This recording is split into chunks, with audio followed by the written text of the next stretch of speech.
Elle a transformé un foyer paisible en un foyer toxique. Que s'est-il réellement passé?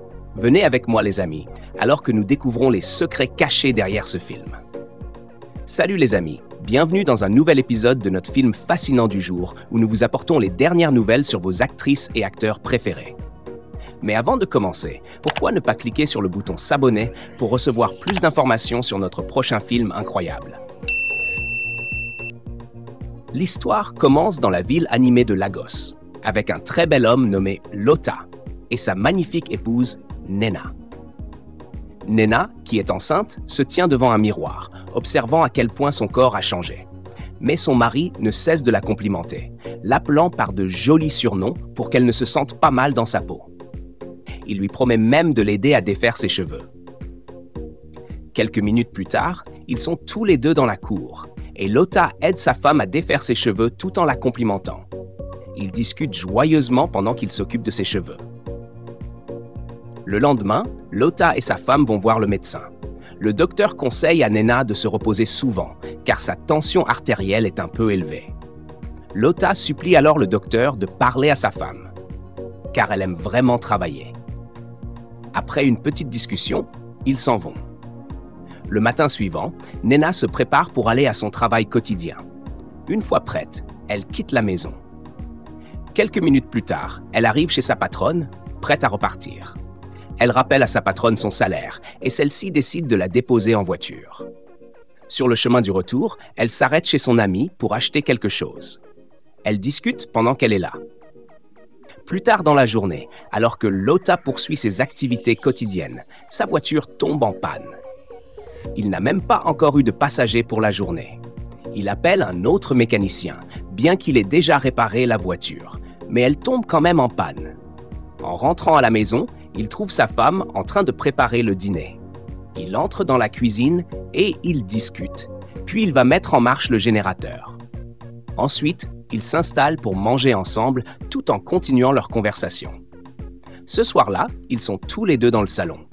Lota masse les pieds de sa femme tout en parlant du temps qui passe si vite et de l'argent qu'il doit encore réunir pour payer la voiture qu'il utilise pour travailler. Après une longue discussion, Nena l'encourage avec de gentils mots et insiste pour l'aider avec son salaire. Cela fait que Lota l'aime encore plus. Le lendemain matin, Lota et Nena sont déjà prêts pour aller à leurs occupations quotidiennes. Lota la dépose à destination. Ils discutent un peu comme un couple amoureux avant qu'ils ne partent et que Nena n'entre chez sa patronne. Pendant ce temps, alors qu'elle est en train de faire le ménage, sa patronne descend les escaliers. Nena la salue et sa patronne lui demande comment elle va. Puis, sa patronne s'assoit et la regarde, lui disant qu'elle doit arrêter de travailler jusqu'à la naissance du bébé, mais qu'elle continuera à être payée. Mais Nena refuse et insiste en disant qu'elle est capable de continuer à travailler.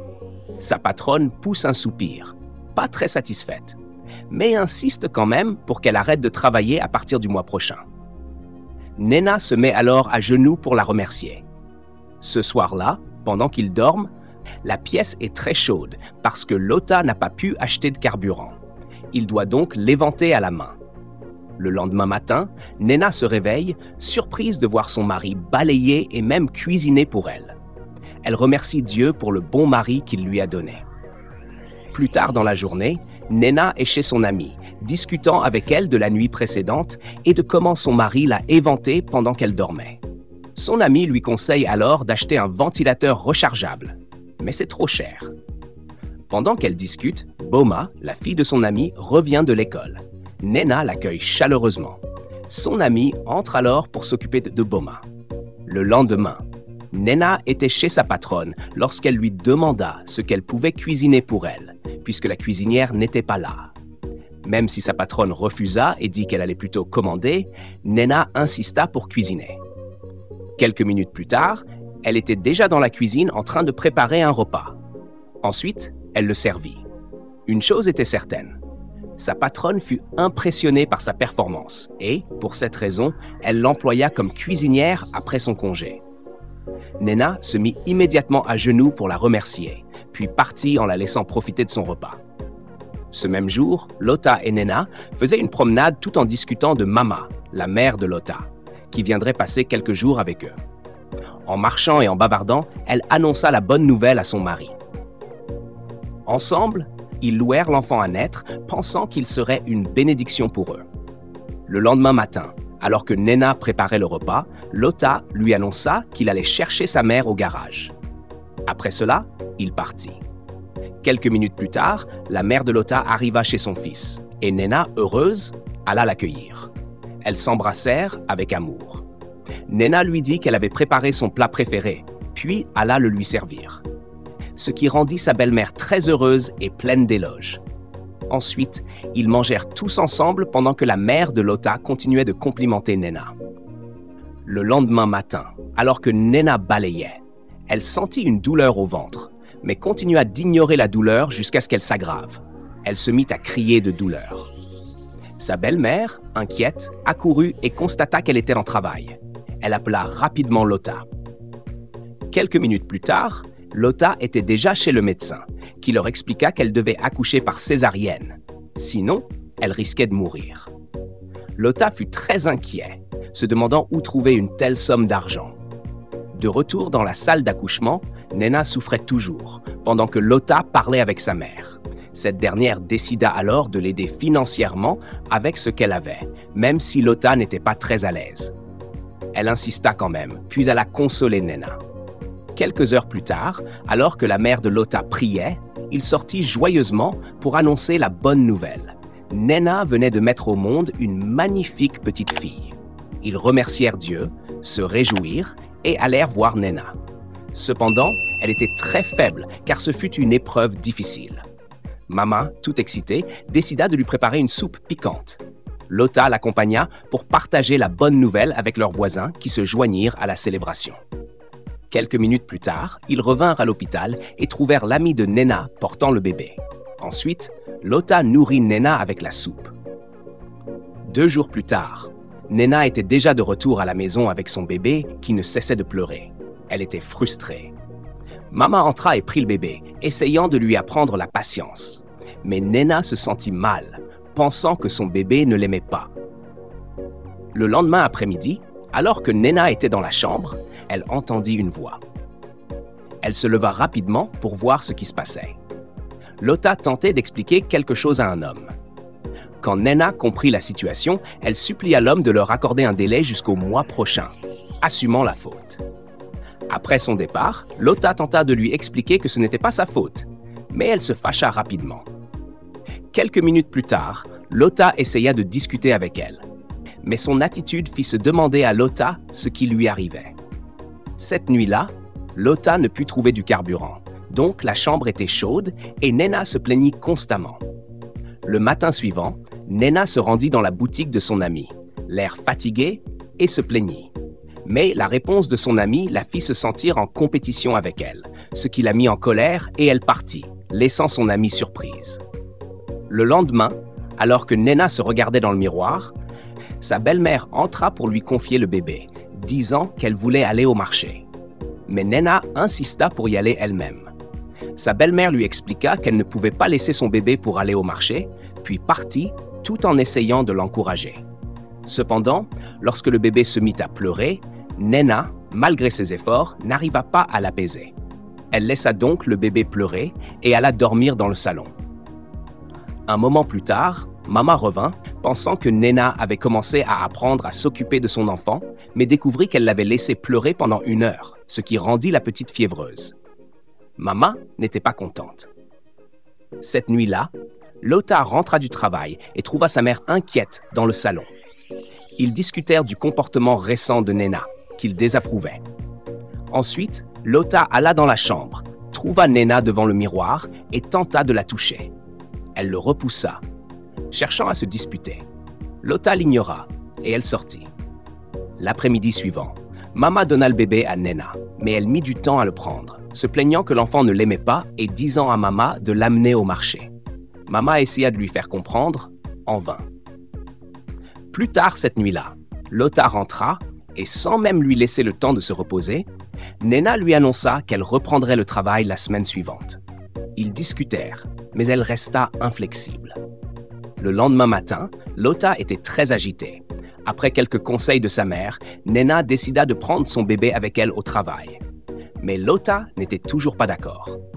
Ce même jour, la mère de Lota lui parla, lui demandant de la laisser retourner au travail si cela pouvait la rendre heureuse.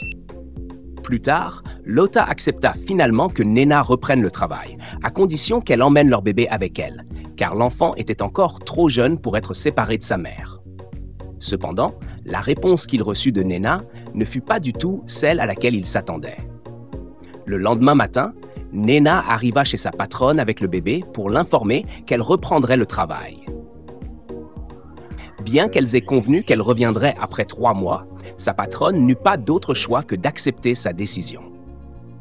Elle entra alors à l'intérieur et sortit quelques cadeaux qu'elle avait achetés pour le bébé, ce qui rendit Nena très reconnaissante. 2 jours plus tard, dans le salon, Mama, la mère de Lota, leur annonça qu'elle allait retourner chez elle pour s'occuper de son mari. Elle les conseilla de vivre en paix et en harmonie. Le lendemain matin, alors que Nena se préparait pour aller au travail, Lota lui proposa de les déposer, elle et le bébé. Mais Nena refusa aussitôt, laissant entendre qu'il y avait un problème entre eux. Elle s'éloigna, laissant Lota surpris et confus. Une fois arrivée au travail, Nena se mit à ses tâches, quand sa patronne vint lui dire que le bébé pleurait et qu'elle ne l'avait même pas entendu. Pendant un instant, Nena resta silencieuse. Puis elle courut vérifier l'état de son bébé, Ngozi. Quelques minutes plus tard, elle était assise avec sa patronne, qui lui expliqua doucement qu'elle pourrait souffrir d'une dépression postpartum, un phénomène courant chez de nombreuses femmes après l'accouchement. Nena était curieuse et inquiète, affirmant que personne dans sa famille n'avait jamais eu ça. Sa patronne la rassura en lui expliquant que ce n'était ni une malédiction, ni un signe de faiblesse. Pendant qu'elle parlait encore, Nena se précipita pour vérifier ce qu'elle avait laissé sur le feu. Ce soir-là, sur le chemin du retour, elle s'arrêta chez son amie et lui demanda pourquoi elle avait été si énervée l'autre jour. Mais encore une fois, la réponse de son amie la fit se sentir jugée, comme si sa propre situation était pire que celle des autres. Fâchée, elle partit. Cette nuit-là, Lota tenta d'avoir un moment intime avec Nena, mais elle le repoussa rapidement. Une dispute éclata entre eux. Nena alla dans le salon et Lota la suivit. Il dit qu'il avait tout essayé, mais qu'elle semblait empirer chaque jour. Il retourna dans la chambre. Quand le bébé commença à pleurer, il la prit dans ses bras et fit de son mieux, mais dut tout de même la confier à Nena pour changer sa couche. Cette nuit-là fut un enfer pour Nena. Elle ne put pas dormir. Le lendemain matin, le bébé pleurait toujours. Nena, déjà dépassée, l'emmena chez son amie, espérant la trouver. À la place, elle trouva sa fille, Boma. Elle déposa rapidement le bébé à côté d'elle et retourna chez elle pour faire une sieste. Chez son amie, cette dernière revint et fut choquée de voir Ngozi avec Boma. Elle prit rapidement le bébé et alla chez Nena, mais après plusieurs tentatives pour frapper à la porte, personne ne répondit. Elle retourna alors à sa boutique. Peu après, Lota rentrait chez lui en voiture quand l'ami de Nena l'arrêta pour lui expliquer ce qui s'était passé. Lota fut choqué. Il lui demanda de monter avec le bébé et ils rentrèrent ensemble. Arrivé à la maison, Lota était furieux. Une dispute éclata entre lui et Nena. Cette dernière, bouleversée, se mit à pleurer. Finalement, elle reprit son bébé dans ses bras et s'excusa. Le lendemain, chez sa patronne, Nena se regardait dans le miroir. Sa patronne descendit et lui proposa une conversation. Elles s'assirent et sa patronne l'encouragea et lui proposa de venir accompagnée de son mari. Ce soir-là, de retour à la maison, Nena parla à Lota de cette conversation et de ce qu'elle ressentait après l'avoir eue. Elle lui demanda de l'accompagner dimanche chez sa patronne, qui est aussi thérapeute. Le lendemain, Nena rendit visite à son amie pour s'excuser de ce qui s'était passé. Elles discutèrent longuement et se réconcilièrent. 2 jours plus tard, Lota et Nena étaient chez la patronne de cette dernière pour leur première séance de thérapie. Elle facilita la discussion entre eux et encouragea Nena à s'ouvrir devant son mari sur ce qu'elle ressentait depuis la naissance de Ngozi. Lota, de son côté, montra plus d'amour et de compréhension. Après la séance, Nena se sentit soulagée et heureuse. Tous deux étaient enfin prêts à entamer un nouveau chapitre, celui d'un foyer heureux. Merci d'avoir regardé. N'oubliez pas de liker et de partager vos pensées en commentaire et de cliquer sur le bouton s'abonner pour découvrir d'autres films fascinants de notre part.